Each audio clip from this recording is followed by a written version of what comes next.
Bom dia, galerinha do 8º ano. Aqui é o professor Bruno, tá bom? Nós vamos começar um assunto novo do nosso segundo bimestre. Esse assunto a gente vai tratar sobre os triângulos. Os triângulos são polígonos de 3 lados e também de 3 ângulos, tá certo? Por isso triângulo, né? Mas a gente vai estudar hoje com relação à classificação dos triângulos, tá bom? Classificação dos triângulos. Existem duas formas de classificar os triângulos.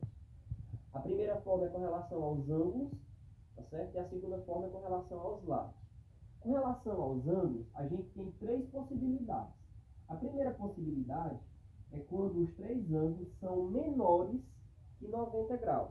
Só retomando, um triângulo, a soma dos ângulos internos, ou seja, os 3 ângulos internos, a soma deles é igual a 180 graus, tá bom?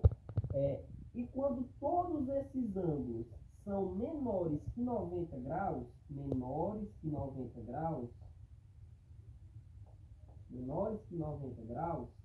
eu tenho um triângulo que eu chamo de triângulo acutângulo. Bruno, repete. Quando os 3 ângulos, como é nesse caso do triângulo ABC, tá certo? Esse ângulo é 60 graus, esse ângulo é 70 graus e esse ângulo é 50 graus. Logo, os 3 ângulos são menores que 90 graus. Logo, eu tenho um triângulo acutângulo. A segunda possibilidade é quando eu tenho um ângulo que eu chamo de ângulo reto, que é quando um ângulo mede 90 graus. Quando um ângulo mede 90 graus, eu simbolizo por esse sinalzinho aqui, tá certo? No ângulo reto, um quadradinho com uma bolinha dentro.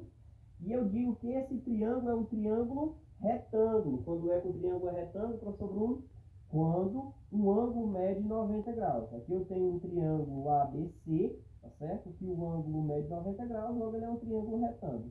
E a última possibilidade de classificação com relação aos ângulos é quando eu tenho um ângulo, quando ele é maior que 90 graus, eu tenho um ângulo obtusângulo, tá certo? Eu tenho um ângulo obtuso e o triângulo ele é um triângulo obtusângulo.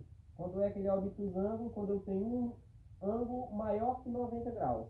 Nesse caso, o triângulo EFG, eu tenho um ângulo de 120 graus, logo esse triângulo é um triângulo obtusângulo. Pronto, agora a gente vai para a nossa classificação com relação aos lados, tá certo?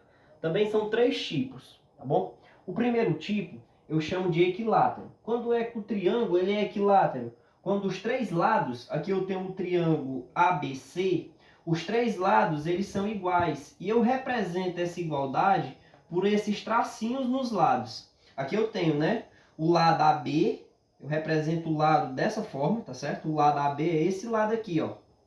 O lado AB é igual ao lado BC, que é esse lado, que é igual ao lado AC, tá bom? Então, quando os 3 lados são iguais, eu tenho um triângulo equilátero. No nosso segundo caso, eu tenho um triângulo isósceles. Quando que o triângulo é isósceles? Quando eu tenho 2 lados iguais. Eu represento esses 2 lados iguais por esses tracinhos, ó, tá aqui representado, tá bom? Que lados são esses? Eu tenho o triângulo DEF, tá bom? E eu tenho que o lado DE, que é esse lado aqui, tá certo? É igual ao lado DF, tá certo? Esse lado aqui, ele pode ser igual, pode ser diferente, mas esse triângulo aqui, ele é um triângulo isósceles, tá bom?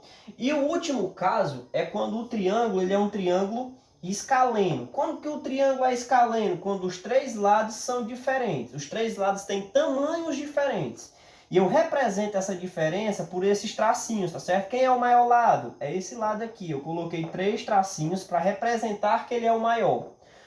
O segundo lado aqui em comprimento, né? O segundo maior lado é o lado AB, tá certo? Que eu representei por 2 tracinhos. E o lado menorzinho aqui é o ladinho AC, tá bom? Que eu representei por um tracinho. Então, essa é a classificação com relação aos lados, né? Só para representar, né? AB é diferente de BC, que é diferente de AC. E essa foi a nossa aula de hoje. Espero que vocês tenham gostado, tá bom? Valeu!